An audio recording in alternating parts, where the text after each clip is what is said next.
Hello guys, welcome to exam Acharya. तो मैं आलोक शंकर आप लोगों के सामने में लेकर आया हूं सॉल्यूशन जीपीएससी का, ठीक है क्या, जो कि एग्जाम में पूछा गया है। कौन सा एग्जाम में? असिस्टेंट इंजीनियर सिविल में क्लास 2 एडवर्टाइजमेंट नंबर 120 2020 21, ठीक है क्या। तो आज हम डिस्कस करने जा रहे हैं फ्लूइड मैकेनिक्स के क्वेश्चन के बारे में कि कितने तरीके के सवाल आए हैं, कौन कौन से सवाल आए हैं और उस सवाल को आप कैसे सॉल्व करने वाले हो, ठीक है क्या। तो चलिए, इसके पहले भी हमने बहुत सारे वीडियोज बनाए हैं और ये जो भी आपके पास असिस्टेंट इंजीनियर का वो एग्जाम हुआ है उसमें जो भी क्वेश्चन आए हैं मैंने पूरी कोशिश की है और हमारी टीम ने पूरी कोशिश की है कि आपको उन सारे क्वेश्चंस का सॉल्यूशन प्रोवाइड करके दिया जाए। और मैं आपको ये बात गारंटी के साथ कह सकता हूं कि मोर देन 80% क्वेश्चंस जो कि नोट्स में लिखाए गए थे वहीं से आए हैं। तो होप कि अगर आपने नोट्स पढ़ा होगा तो आपका एग्जाम भी बहुत ही अच्छा गया होगा, ठीक है क्या। तो चलिए सॉल्यूशन की तरफ बढ़ते हैं और देखते हैं पहला क्वेश्चन, ठीक है। चलिए, तो ये देखिए पहला सवाल जो आपके पास आया हुआ था जिसमें बोला गया था कि एक वेसल है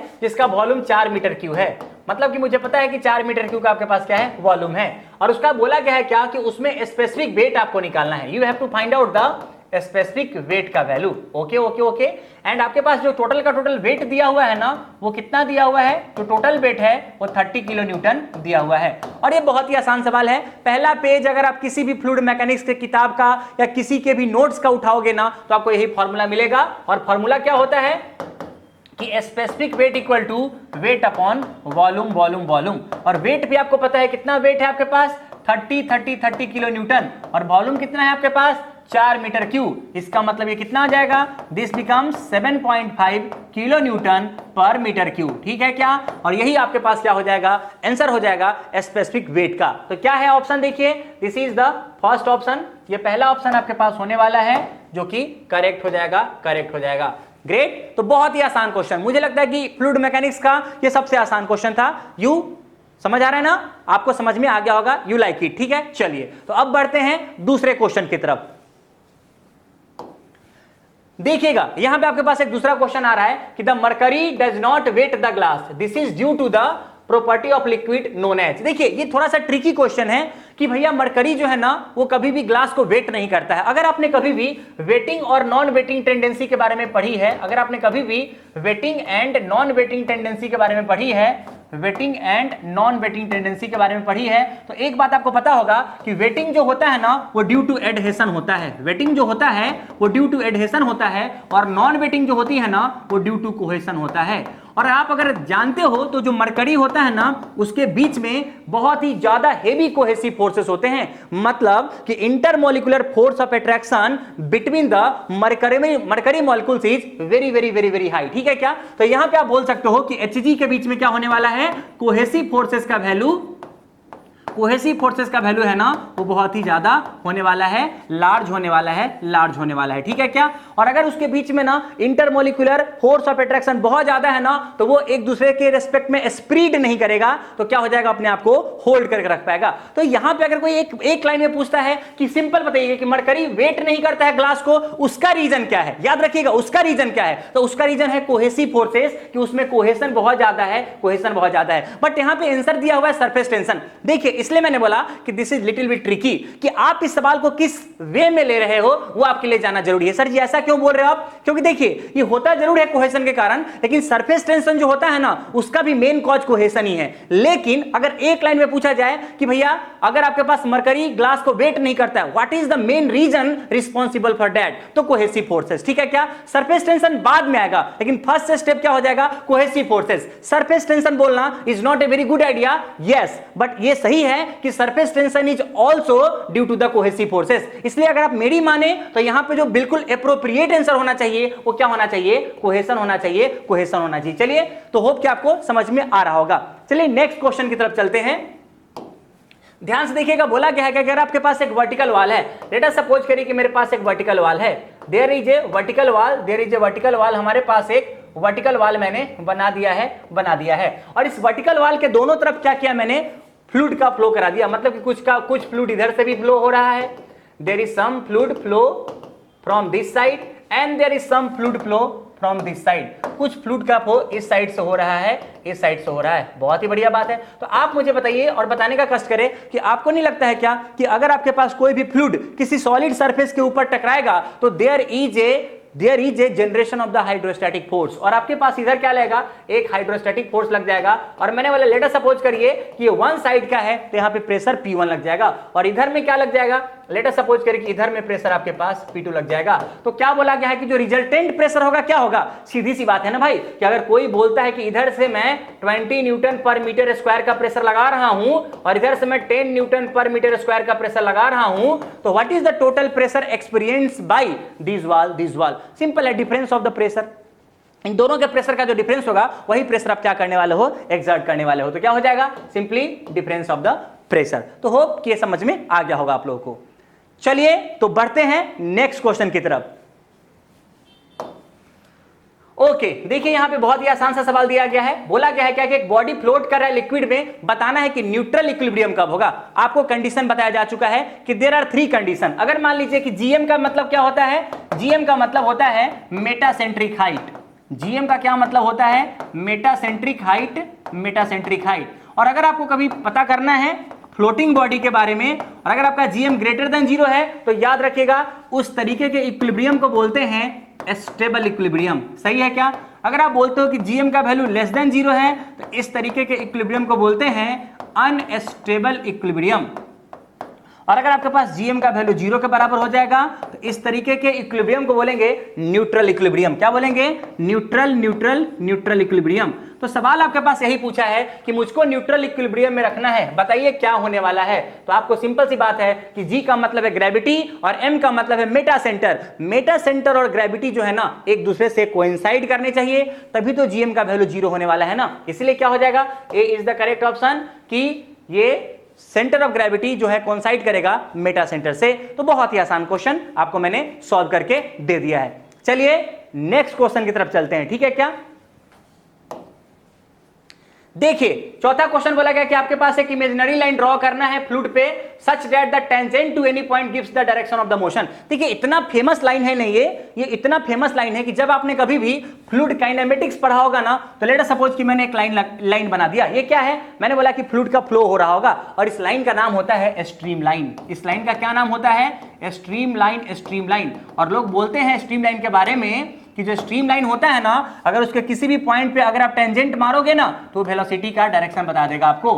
किसी भी पॉइंट पे अगर आप टेंजेंट मारोगे ना तो आपको वेलोसिटी का डायरेक्शन बता देगा, वेलोसिटी का डायरेक्शन बता देगा। इसका मतलब क्या है कि स्ट्रीम लाइन क्या है? It is A imaginary line in space. Stream line क्या है? It is A imaginary line in space such that tangent drawn at any point on this curve is always giving the velocity vector at that particular point। और एक और बात बताऊं मैं आपको कि जैसे आपने बोला कि टेंजेंट है तो आप मुझे बताइएगा कि इस पे 90 डिग्री बनेगा तो इधर कितना हो जाएगा? This going to be v cos 90। यहां पे क्या हो जाएगा? This one is going to be v cos 90। यहां पे क्या हो जाएगा? इसके परपेंडिकुलर डायरेक्शन का मैं वेलोसिटी का कंपोनेंट निकाल रहा हूं और आपको पता है कि cos 90 0 होता है। इसका मतलब एक और बात है, समझ लीजिए कि स्ट्रीम लाइन में जो फ्लो होता है ना always along the stream line होता है। स्ट्रीम लाइन के अंदर में फ्लो कभी भी एक क्रॉस द स्ट्रीम लाइन नहीं हो सकता है।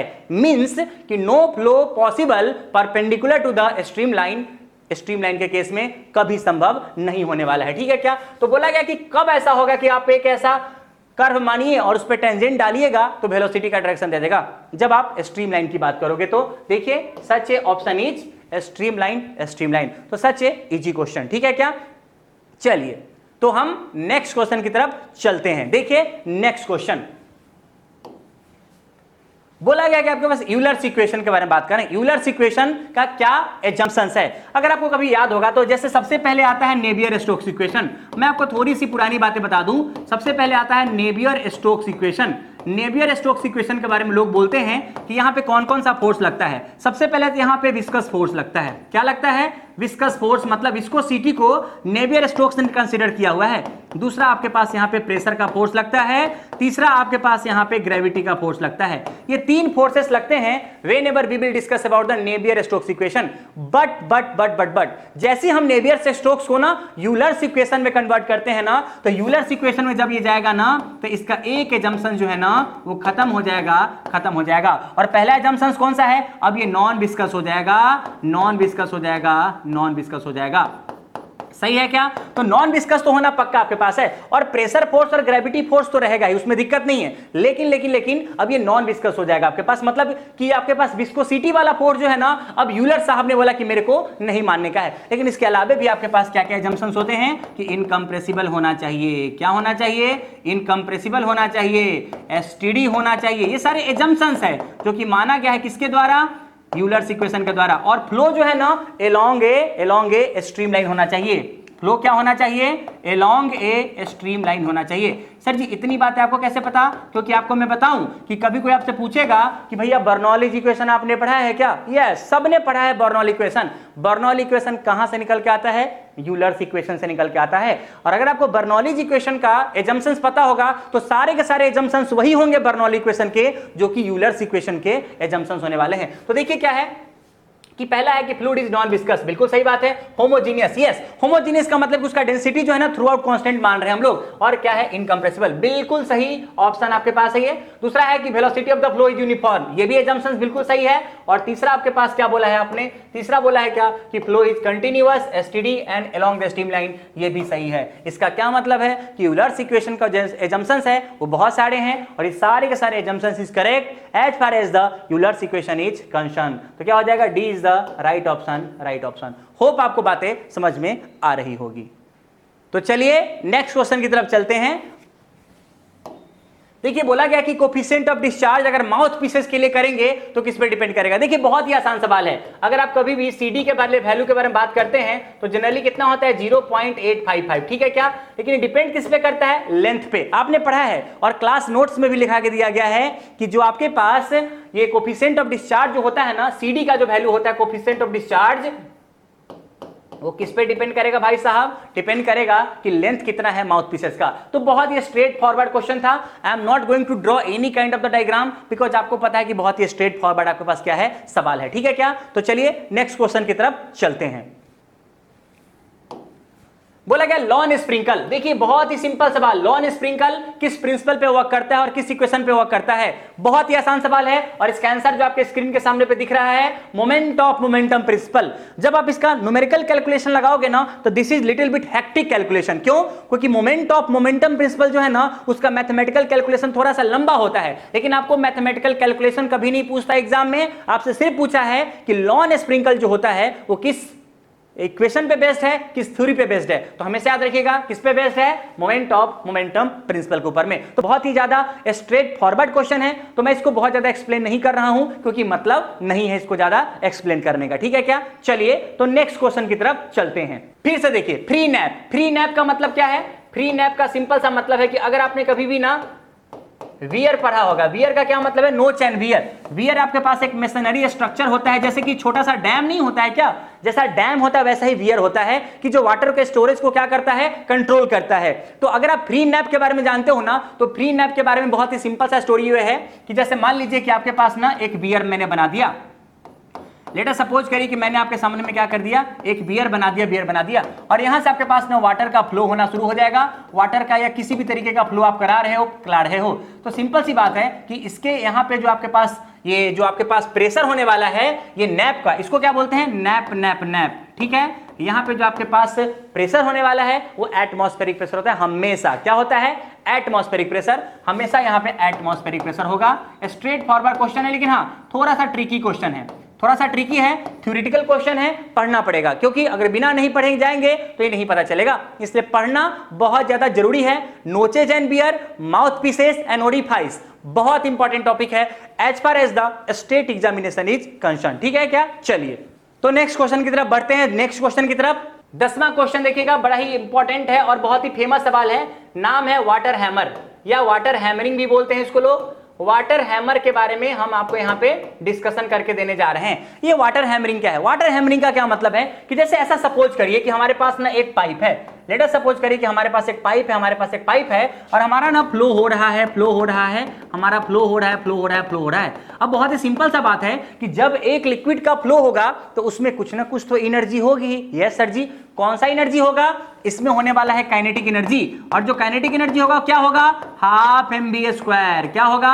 Half mv²। लेकिन मैंने पता है क्या बोला कि ये लिक्विड जा रहा था और मैंने सडन क्लोजर कर दिया। आप चाहोगे तो ग्रेजुअली क्लोजर भी कर सकते हो, लेकिन मैंने इसका एक्सट्रीम केस लिया और मैंने बोला मैंने इसमें सडन क्लोजर कर दिया, सडन क्लोजर कर दिया। मतलब मैंने क्या कर दिया कि इसका जो लिक्विड का जो फ्लो था ना उसको ऑब्स्ट्रक्ट कर दिया, रोकने की कोशिश की है, और मैंने इसका सडन क्लोजर कर दिया, सडन क्लोजर कर दिया। सर जी कहना क्या चाहते हो? कहना ये चाहते हैं कि आपको नहीं लगता क्या कि जैसी सडन क्लोजर हो जाएगा तो जो भी फ्लूइड पार्टिकल्स के अंदर में काइनेटिक एनर्जी थी वो तो लॉस्ट होने जा रही है। लेकिन जैसा कि हम बचपन से पढ़ते आ रहे हैं कि एनर्जी को कभी लॉस्ट नहीं किया जा सकता, इसका मतलब कि जो पाइप के अंदर का काइनेटिक एनर्जी खत्म होने वाला है ना वो स्ट्रेन एनर्जी में कन्वर्ट हो जाएगा। किसमें?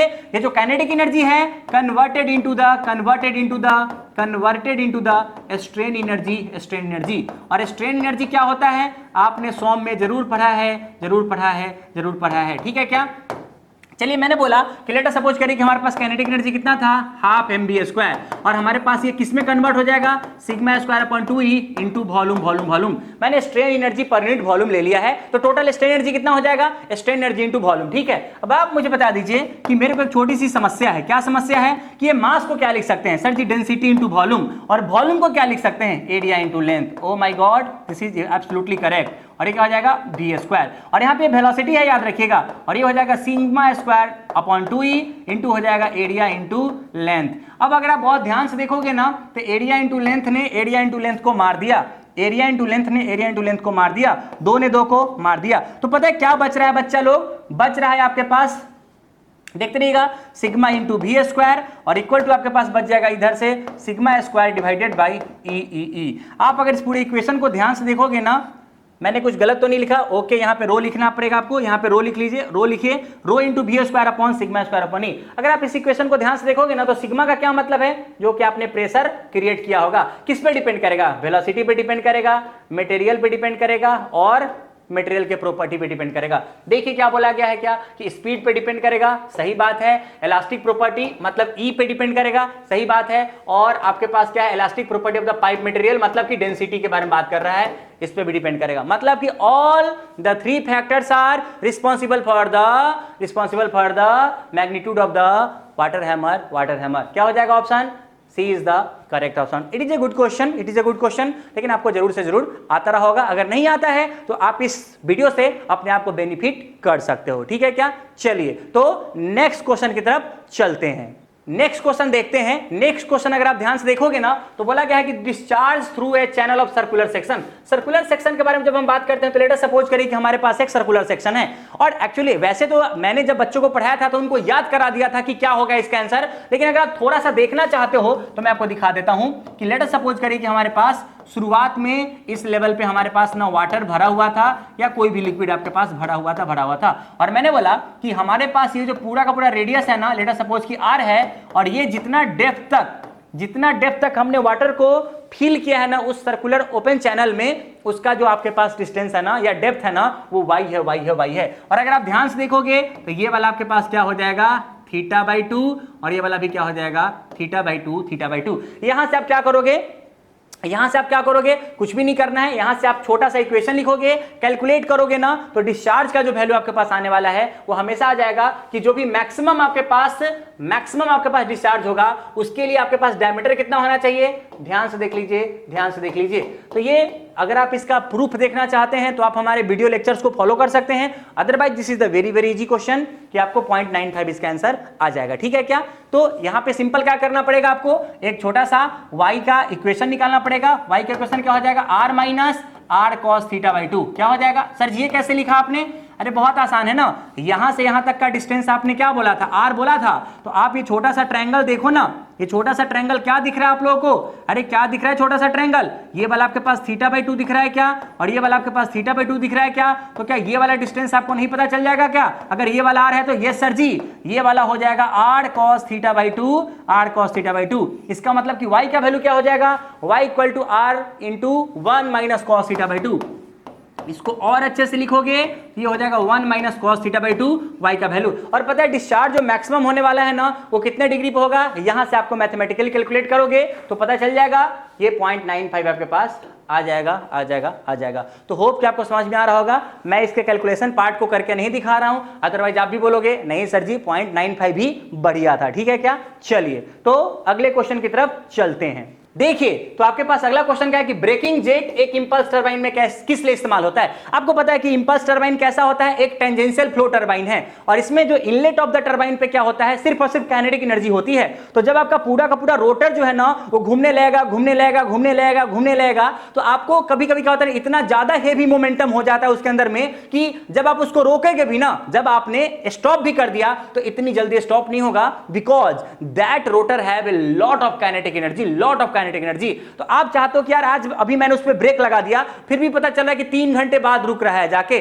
लोगों ने बोला ऐसा नहीं चलेगा। क्या बोला मैंने, ब्रेकिंग जेट्स लगा दिया। और ब्रेकिंग जेट्स लगाने किससे क्या हो जाएगा, वो रोटर जो है ना बहुत ही कम समय में स्टॉप हो जाने वाला है। तो बहुत ही आसान सवाल था, क्या होगा कि ब्रेकिंग जेट्स किस लिए इस्तेमाल होता है, bring the runner to rest in a very very short time. तो होप कि आपको समझ में आ गया होगा कि कितना आसान सवाल है। चलिए नेक्स्ट क्वेश्चन की तरफ चलते हैं। देखिए बहुत ही आसान सवाल, बोला गया कि एक आउटवर्ड फ्लो रिएक्शन टरबाइन आपके पास है। आउटवर्ड फ्लो का क्या मतलब है, समझिएगा थोड़ा सा कि दो ही तरीके के तो रिएक्शन टरबाइन आपके पास संभव है, एक आउटवर्ड फ्लो हो जाएगा और आपके पास एक क्या हो जाएगा, एक आपके पास इनवर्ड फ्लो रिएक्शन टरबाइन हो जाएगा। इनवर्ड फ्लो रिएक्शन टरबाइन हो जाएगा। अब मेरा सवाल है कि जब आप आउटवर्ड फ्लो बोलते हो तो इसका क्या मतलब है। जैसे आउटवर्ड फ्लो जब मैं बोलता हूं तो लेट अस सपोज करिए कि मेरे पास ना एक ऐसा टरबाइन है, मेरे पास एक ऐसा टरबाइन है और इसका टरबाइन का रोटर मैंने यहां पे बना दिया है। तो जब आप कभी भी आउटवर्ड फ्लो की बात करते हो तो इसका मतलब क्या है कि वो आउटलेट का कंडीशन दे रहा है। और अगर आप कभी आपको कोई बोलता है कि आउटवर्ड फ्लो रिएक्शन टरबाइन है, तो बस एक ही बात समझिएगा कि आपका जो इनलेट है ना वो सेंटर पे रहा होगा, आपका जो इनलेट है ना वो सेंटर पे रहा होगा। मतलब कि जब आपका लिक्विड का फ्लो इनसाइड द रनर हुआ होगा ना तो अलोंग द सेंटर हुआ होगा, लेकिन जब वो बाहर निकला होगा ना तो आउटर रेडियस से बाहर निकला होगा। मतलब ये कुछ इधर से निकला होगा, इधर से निकला होगा, इधर से निकला होगा, इधर से निकला होगा, इधर से निकला होगा, इधर से निकला होगा। लेकिन सर जी इनवर्ड फ्लो का क्या मतलब हुआ, इनवर्ड फ्लो का मतलब हुआ कि आएगा वो बाहर से लेकिन निकलेगा सेंटर से, ठीक है क्या। तो यही छोटा सा डिफरेंस है। तो पूछा गया है क्या कि आउटवर्ड फ्लो रिएक्शन टरबाइन का क्या मतलब है। तो देखिए water इंटर्स at the centre of the wheel, जो कि मैंने बताया, और निकलेगा कहां से, आउटर रेडियस से, एंड आउटर पेरिफेरी से क्या हो जाएगा, निकल जाएगा। तो this is the right option. Such a easy question. नाम टॉपिक का हाइड्रोलिक मशीन्स, क्या है, हाइड्रोलिक मशीन्स। बहुत इजी क्वेश्चन, आप बना लोगे, ठीक है क्या। चलिए तो नेक्स्ट क्वेश्चन की तरफ चलते हैं। देखिए नेक्स्ट क्वेश्चन क्या बोला कि एक पेल्टन व्हील है, डेवलप 1750 किलोवाट। मतलब कि पावर दिया हुआ है आपके पास, पावर कितना है 1750 किलोवाट आपके पास पावर है। और हेड कितना दिया हुआ है, हेड इज आपके पास है 100 मीटर। अब डाटा बहुत सारे दिए गए हैं लेकिन आपको बोला क्या है कि आपको बताना है यूनिट पावर। और अगर आपको याद होगा यूनिट पावर का फॉर्मूला तो क्या होता है, power upon h to the power 3/2। बहुत ही सिंपल सा फॉर्मूला है यूनिट पावर निकालने का, power upon head to the power 3/t। लेकिन आप बताओ कि पावर का वैल्यू पता है क्या, यस 1750 पावर का वैल्यू पता है। और हेड का वैल्यू कितना है, 100 मीटर आपको हेड दिया हुआ है, 100 मीटर हेड दिया हुआ है। और इस पे आप पावर 3/2 डाल दीजिए। अब आप मुझे बताइएगा कि आपको ये पूरा का पूरा वैल्यू कितना आएगा। बहुत ही आसान है कैलकुलेट करना, 1750 और इसको 10 का पावर 2 कर दीजिए और ये 3/2 हो जाएगा। 2 ने 2 को मार दिया, क्या हो जाएगा 1750 डिवाइडेड बाई 1000। इसको डिवाइड करोगे 1.75 किलोवाट। कोई ऑप्शन मिल रहा है क्या, बिल्कुल सी ऑप्शन मिल रहा है। तो this is the right answer. तो बहुत ही आसान सवाल है। देख लेते हैं कि और कोई सवाल छूटा तो नहीं ना, देखिएगा एक और सवाल आपके पास है। लास्ट क्वेश्चन की तरफ चलते हैं जो कि आपके पास जीपीएससी में आया हुआ है। बोला गया है क्या, ध्यान से समझिएगा कि which of the following statement is wrong. सामने देखिए, Francis turbine is a impulse turbine. बहुत ही घटिया बात है, क्यों, पेल्टन टरबाइन जो होता है ना वो होता है impulse turbine. Pelton turbine is a impulse turbine. Francis जो होता है ना इंपल्स टरबाइन, ये होता है पेल्टन टरबाइन। लेकिन फ्रांसिस टरबाइन जो है ना वो इंपल्स टरबाइन नहीं होता है। फ्रांसिस टरबाइन को मिक्स्ड फ्लो टरबाइन बोलते हैं। अगर आप फ्रांसिस टरबाइन के बारे में जानना चाहते हैं तो आपने क्लासरूम में भी पढ़ा है और आपको पहले से भी पता होगा, इसको बोलते हैं मिक्स्ड फ्लो टरबाइन। सही है क्या। तो ये ऑप्शन क्या बोला, which of the following is wrong. ये रॉन्ग है भैया जी, और बिल्कुल रॉन्ग है। तो ये पूरा का पूरा आपके पास 15 सवाल जो कि आपके असिस्टेंट इंजीनियर के एग्जाम में आया हुआ था, मैंने सॉल्व करके दिखा दिया है। और ये बात मैं गारंटी से बोल सकता हूं कि 80 to 90% क्वेश्चन, सारे के सारे सवाल 80 to 90%, मैं थोड़ा कम बोल रहा हूं लेकिन सारे के सारे क्वेश्चंस स्ट्रेट फॉरवर्ड पूछे गए हैं और क्लास नोट्स में आपको मिल जाएंगे। तो होप कि आपको ये सॉल्यूशन देख के अच्छा लगा होगा, आपका कॉन्फिडेंस बढ़ा होगा और आपको भी ना तैयारी करने की प्रेरणा मिली होगी, पावर मिली होगी। लेकिन सबसे इंपॉर्टेंट बात क्या है कि अगर आपने अभी तक इस चैनल को सब्सक्राइब नहीं किया तो प्लीज सब्सक्राइब कर लीजिए। अगर लाइक नहीं किया इस वीडियो को, लाइक कर लीजिए और वो जो घंटी है ना वो बजा डालो भाई साहब। कैसे बताओगे मेरे को नहीं पता, लेकिन बजा डालो, ठीक है क्या? ताकि जैसे ही हम लोग यहां से कोई वीडियो डाले ना आप लोगों को नोटिफिकेशन मिल जाएगा। तो hope you all like this video very much. तो मिलते हैं नेक्स्ट लेक्चर में जब हम आपके लिए लेके आएंगे कुछ और वीडियो और बढ़िया बढ़िया सी चीजें जिसको देख के आपको बहुत ही ज्यादा मजा आने वाला है। तो thank you for patient listening and patient watching, ठीक है क्या? Bye guys, bye guys, bye guys, thank you everybody.